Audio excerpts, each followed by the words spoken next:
But now the tailors are coming, added her mum, and we do things our way. Oh, I said.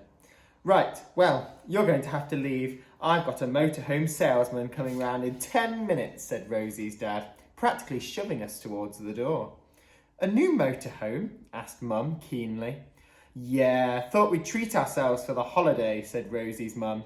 And what will you be staying in? Dad scratched his neck. Well, we've got this old caravan. Old, said Rosie's dad, like he meant diseased. You don't want to sleep in a tatty old thing. People will think you're a bunch of tramps. Mum suddenly looked worried. Rosie's mum tapped Dad playfully on the hand. Go on, splash out on a new one. This is a special holiday. You're going away with us, after all. Dad tried to smile.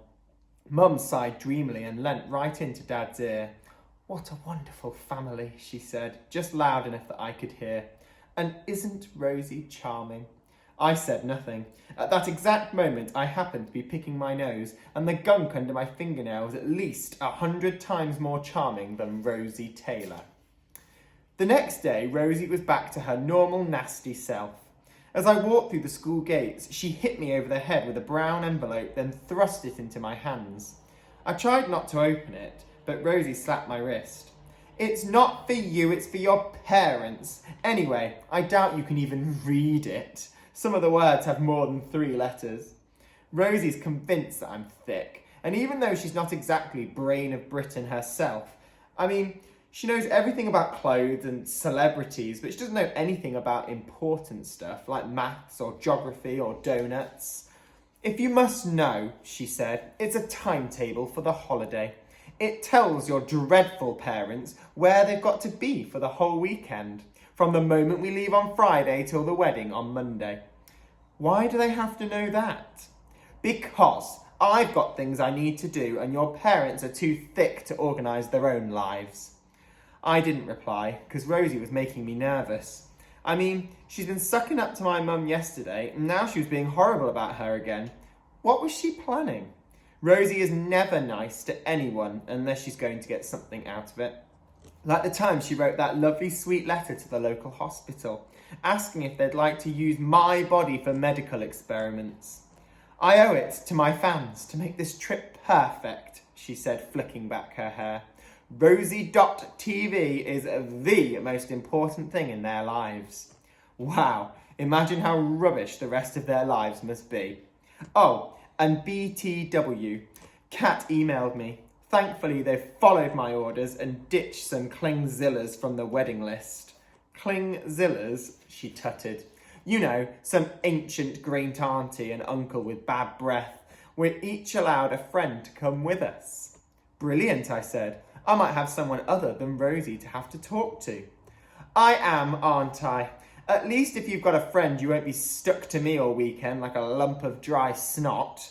Just don't bring some vile little slop bucket who'll ruin everything. And as she said this, she was looking over at my sort of best mate, Darren Gamble, who was rooting through a bin. He pulled out a discarded dairy milk wrapper and licked the leftover chocolate off of it. Rosie didn't need to worry about Gamble, though. Of course I wouldn't invite him. I knew exactly who I'd choose to come with me.